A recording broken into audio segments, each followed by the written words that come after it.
Nos encontramos en esta porción de la región núcleo que participa el sudeste de Córdoba y el sur de Santa Fe para contar un poco acerca de cómo vino la campaña de Fina, principalmente el trigo.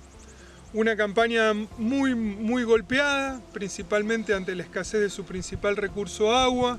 Tuvimos una muy mala recarga de otoño, con lotes que cerramos abril con 12, 20 milímetros en algunos casos, y arrancó la campaña y recién volvimos a tener precipitaciones los primeros días de septiembre, con lo cual hemos tenido cultivos muy estresados, principalmente en los ambientes con menor capacidad de almacenaje. No solamente el problema del agua, sino que también nos acompañó el tema de las heladas, que estuvimos por encima del promedio anual de heladas, pero eso no es mucho, sino las intensidades y duración que tuvimos.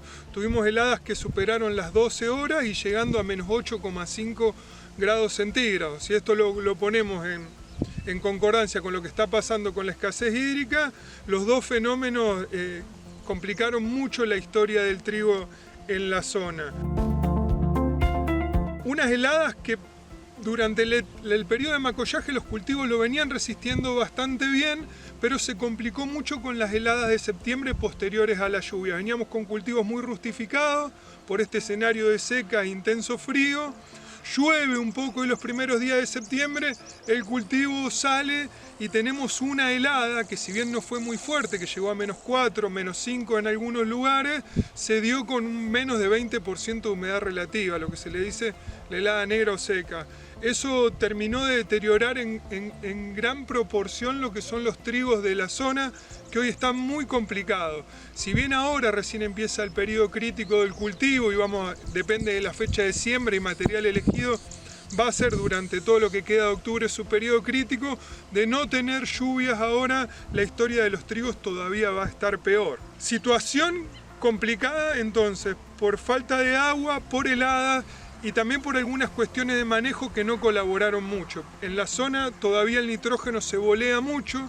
En años en los cuales no tenemos precipitaciones, el cultivo de ese nitrógeno casi no lo conoció, con lo cual hay diferentes pautas de manejo que modificaron un poco la historia del cultivo en la zona. Ante la escasez de agua y las pocas precipitaciones otoñales, hubo mucha gente que empezó a hacer agua útil en los lotes y se encontraban con que los rastrojos de maíz eran los que mejor humedad o agua útil tenían en el lote. Se logró pasar algunos de esos lotes todavía se encuentran de una manera diferencial que el resto, siempre y cuando se hayan utilizado materiales con requerimiento a frío. Esto va tanto para los rastrojos de maíz, que son los más complicados con el tema del frío, como al resto, en un año en el cual las heladas no pararon. O sea que, ¿cómo pusimos el nitrógeno? Es importante también. Los que lo bolearon no lo conocieron, los que lo incorporaron presiembra lo tuvieron. Los que eligieron rastrojo de maíz o ambientes con mayor humedad al principio y adelantaron la fecha de siembra, lograron ir copiando medianamente el perfil con la exploración radicular del trigo por esa fecha temprana.